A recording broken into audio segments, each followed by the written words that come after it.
She was running from an arranged marriage, breath tight, clothes torn, and the fear of being dragged back closing in fast.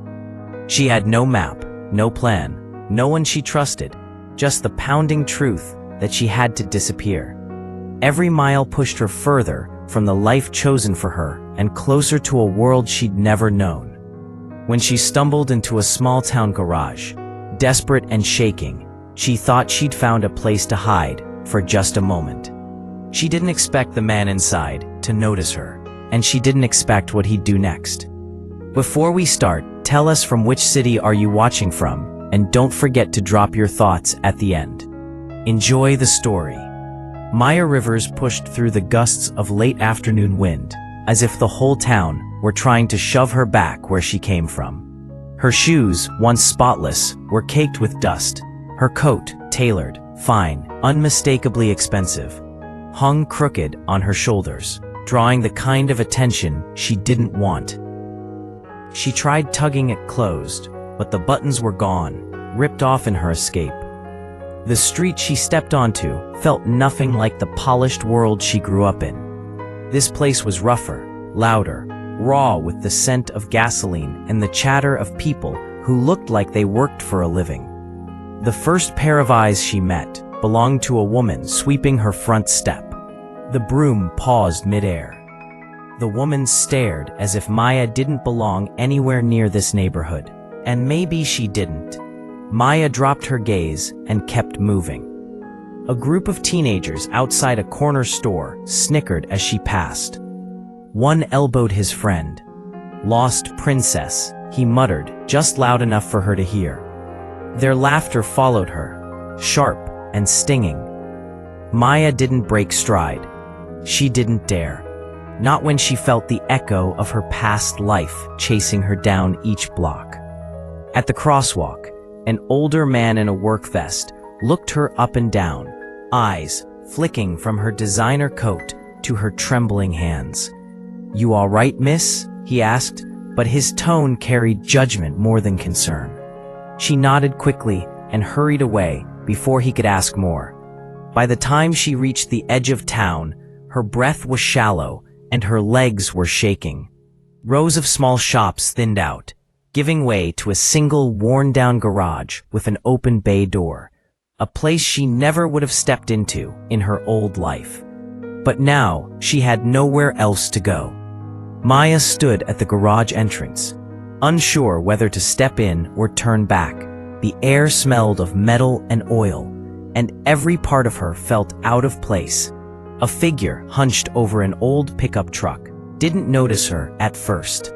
He worked with the steady patience of someone used to fixing what others gave up on. When he finally glanced her way, she braced herself for the same judgment she'd met all day.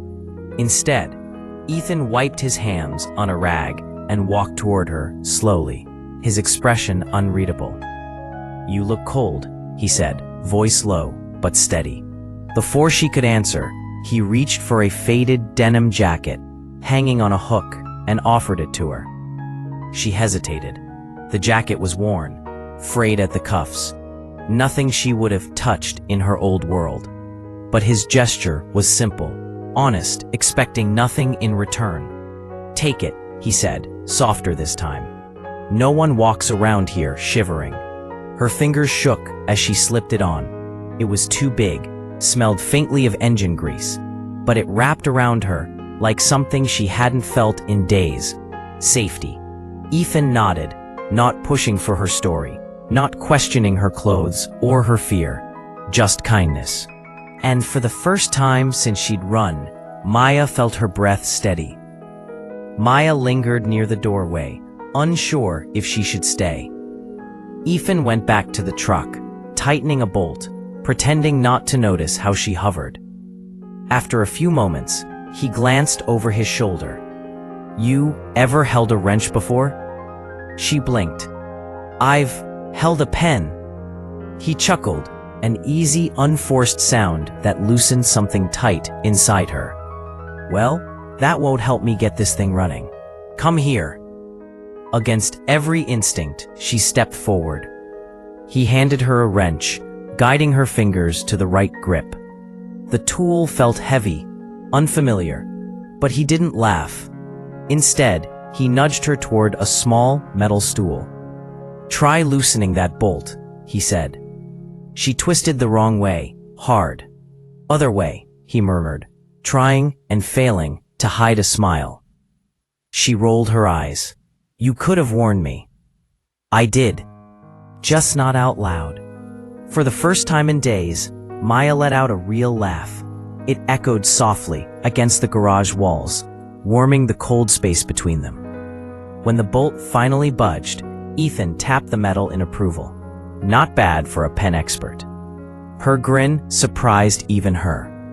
For a brief moment, the fear she'd been carrying lightened, replaced by something she hadn't expected to feel here: connection. Long after Ethan stepped outside to answer a call from a parts supplier, Maya sank onto the metal stool, the oversized denim jacket swallowing her whole. She waited until the echo of his footsteps faded before reaching for the small leather pouch hidden deep inside her torn coat. Her fingers trembled as she unzipped it, just enough to breathe in the truth she'd been running from. A sleek ID card peeked out, stamped with the golden seal of Rivers Industries, one of the biggest private conglomerates in the country. Her full name sat beneath it: Maya Alexandra Rivers, sole heir. A name that could buy cities, silence scandals, and lock people into marriages without their consent. She shoved the ID back inside before she could think too long about it. Beneath it lay a folded legal document, heavy with signatures and expectations. Her father's, the man she was promised to. The contract binding her future to someone she didn't choose. Her gaze flicked to the open doorway where Ethan had stood minutes earlier, steady, grounded, unaware of the storm she carried. She'd watched his gentle way of working, the patience in his hands, the honesty in his voice. People like him had no reason to step into the world she'd escaped. People like her had no right dragging them in. She swallowed hard, staring at her palms, soft, unscarred, marked by a life of privilege she'd never earned, a life that would return for her soon. The sound of Ethan's footsteps approached again, steady and unhurried. Maya quickly zipped the pouch and shoved it beneath the stool, heart pounding as though the truth itself might spill out. He walked in, offering her a quiet smile. He didn't know who she really was, and for now, Maya prayed he never would. The days that followed settled into an unexpected rhythm. Every morning, Ethan handed Maya a task with the same calm patience, as if teaching a newcomer was just part of his day. She learned how to sort bolts by size, though she mixed them up more than once, earning a quiet smirk from him. She learned to steady her hands while holding a flashlight, even when her arms ached. She learned to brew the gritty garage coffee, though Ethan teased her endlessly for making it barely drinkable. There were small victories too. The first time she loosened a rusted screw without slipping, Ethan lifted his eyebrows as if she'd just passed some unspoken test. When she managed to patch a tire on her own, he clapped once, short, genuine, proud. They shared stories during breaks. Ethan talked about growing up in this town, fixing anything he could get his hands on. Maya spoke carefully, skipping the details that could expose her past, but revealing enough to show she wasn't as fragile as she looked. Evenings ended with quiet laughter, the kind that softened the edges of both their lives. With each passing day, their worlds stitched together in small, almost invisible ways neither of them dared to name yet. The rain that evening came without warning, thick, steady, drumming against the metal roof of the garage. Ethan had stayed late to finish a repair, and Maya lingered simply because she didn't want to face the silent room she'd been borrowing at the back of the shop. When the power flickered twice, before settling into a dim glow, Ethan glanced toward her. "You all right there?" he asked. She nodded, though her fingers were cold around the mug she held. Just listening. Rain sounds different here. Different how? He inquired. She hesitated. Honest, she said finally. No parties, no people pretending. Just rain. Ethan's expression softened, the kind of softness that made it hard for her to breathe. He set aside his wrench and joined her near the open bay door. The rain misted in, cool and clean. Maya stepped closer without thinking, drawn to the quiet between them. You know, Ethan murmured, most folks who end up here are running from something. Her heartbeat stumbled. Is that what you think I'm doing? I think, he said slowly, that you're carrying something heavy, and you don't have to tell me, but you don't have to carry it alone either. His voice was low, steady, too sincere for her to handle. Lightning flashed faintly in the distance, turning the puddles silver. Maya's breath trembled. She wanted to tell him everything.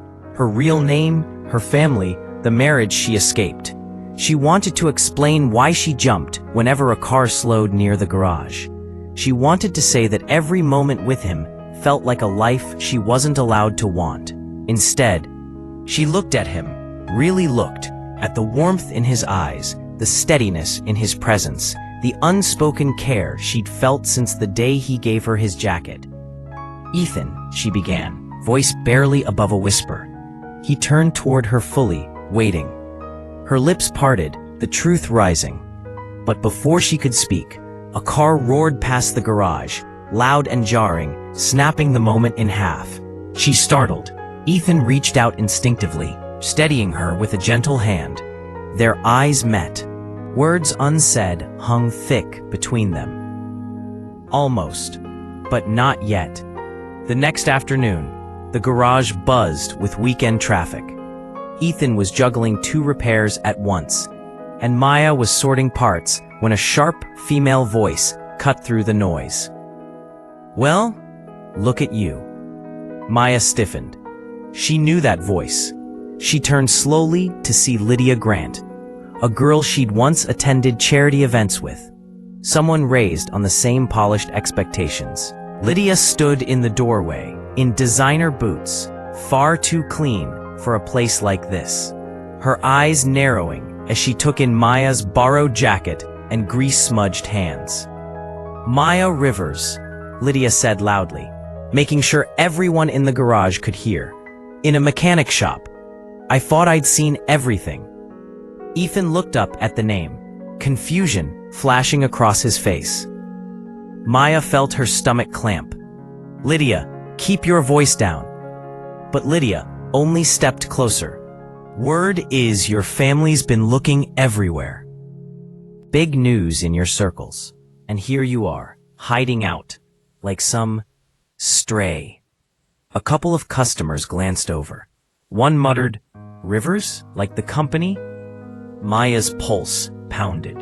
Ethan's eyes shifted back to her, searching, unsure, hurt, blooming behind the questions he didn't ask. Lydia smirked. So this is where you ran to, this? She waved a dismissive hand at the garage, at Ethan, at everything that had become Maya's fragile refuge. Ethan's jaw tightened, but he kept his voice steady. You know her? Oh, I know her, Lydia replied, almost gleeful. She's not who you think she is. Maya stepped forward, heart hammering. Lydia, stop. But the damage was already spreading. Lydia's expression sharpened, satisfied by the tension she'd stirred. With a final pointed glance at Ethan, she added, You really don't know anything about her, do you? Then, she turned on her heel and walked out, leaving a bitter silence in her wake. Maya couldn't meet Ethan's eyes. Not after that. That evening, after the confrontation with Lydia, Maya slipped out of the garage before Ethan could ask the questions she saw burning in his eyes. She walked quickly, hugging the shadows, her heart knotted with guilt and rising panic. Lydia's appearance meant her family was close, too close.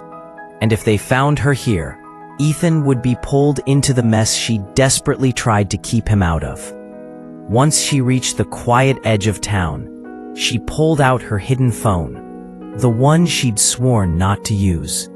With shaking hands, she opened a secure account only she could access. She transferred a large sum of money into an anonymous fund connected to the garage's overdue property taxes, clearing the balance and paying forward months of bills. Ethan would never know it came from her, but it would protect him if her family tried to pressure him or shut down the shop to flush her out. When the confirmation flashed across the screen, a mix of relief and dread washed through her.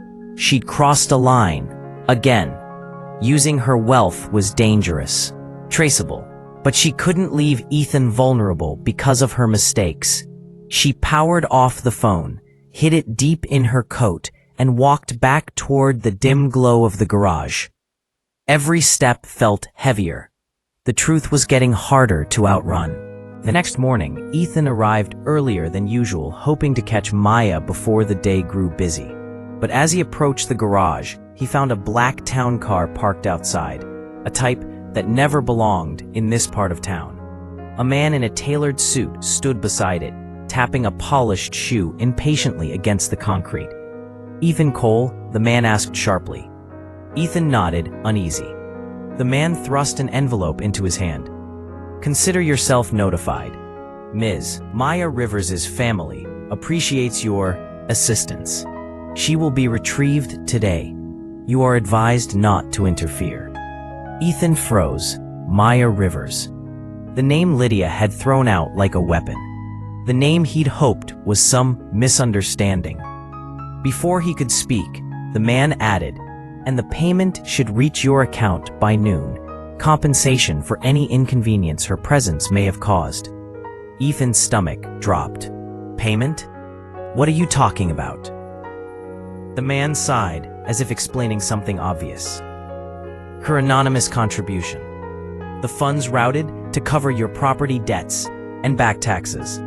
A generous gesture, though I doubt she informed you. Now, where is she?" Maya stepped out from behind the garage before Ethan could process the blow. Her face was pale, eyes wide with dread. "Ethan," she whispered, "I can explain." He stared at her, the envelope trembling in his hand. "Is it true? All of it?" She opened her mouth, but no words came.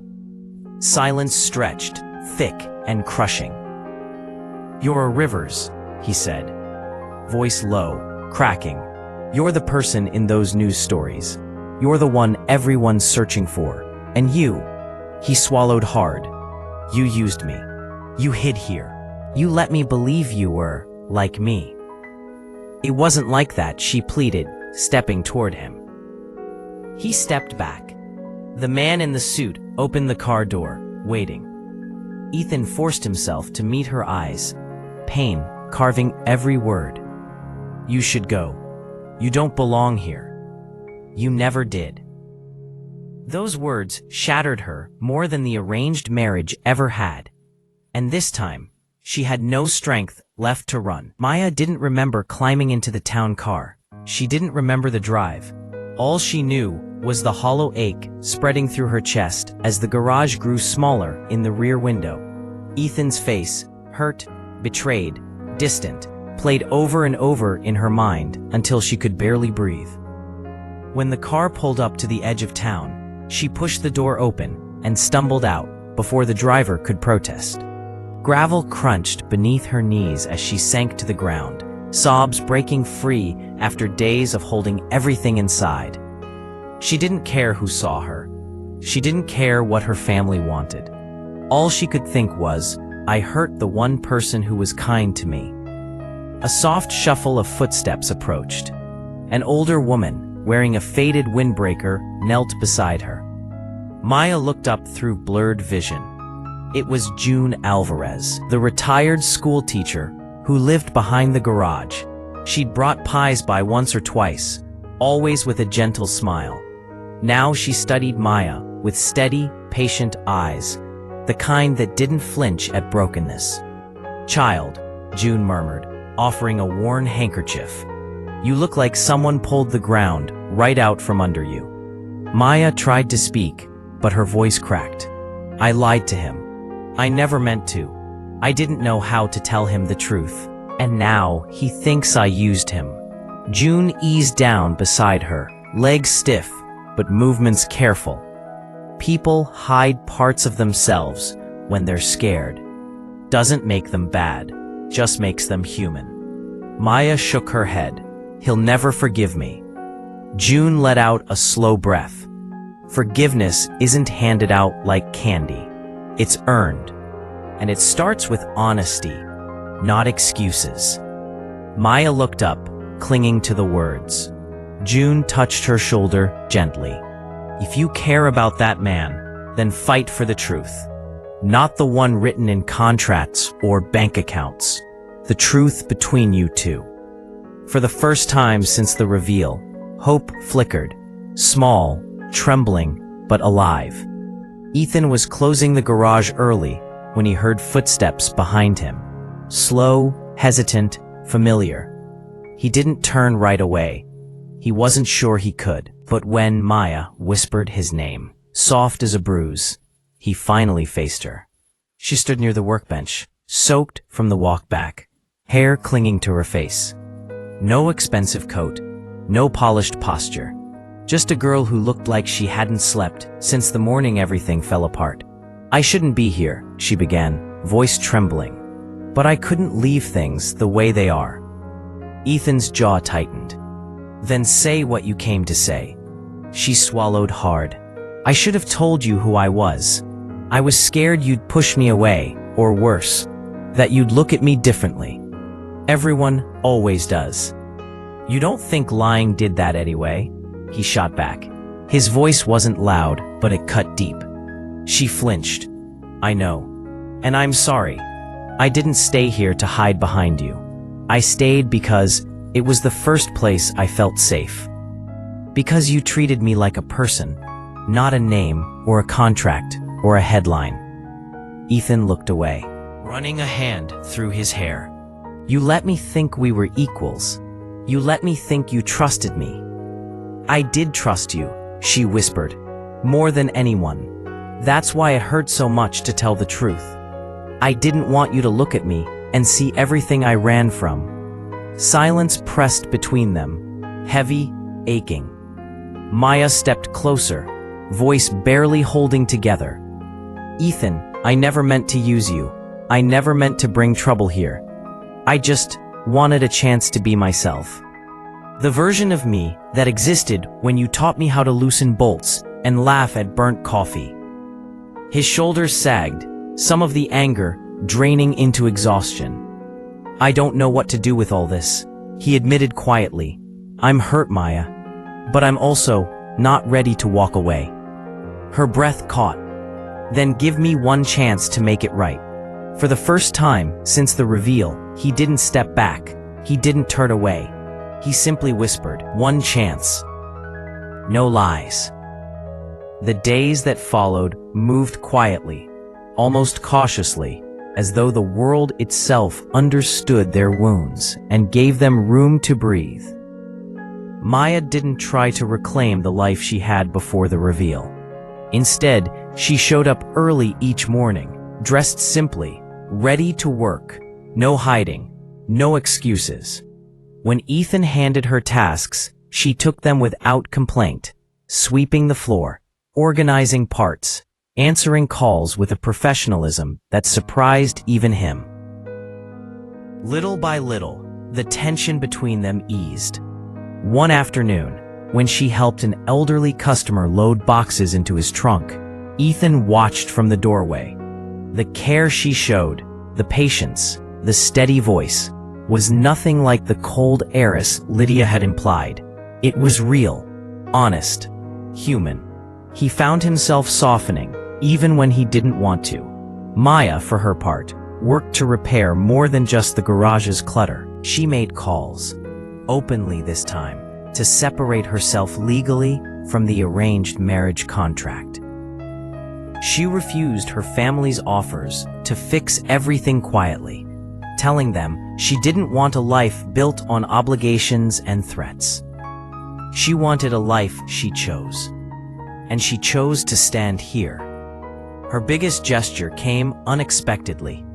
One morning, Ethan arrived to find a small sign leaning against the garage door. It wasn't flashy, just a simple wooden plank carved with the words, "Coal and Community Garage, fair work, fair chances." Maya stepped forward, nervous but determined. "It's not a buyout," she assured him. "It's a scholarship fund for local kids who want to learn the trade. Your name, your terms, your town." Ethan ran his thumb over the rough letters. It wasn't money she was throwing at him.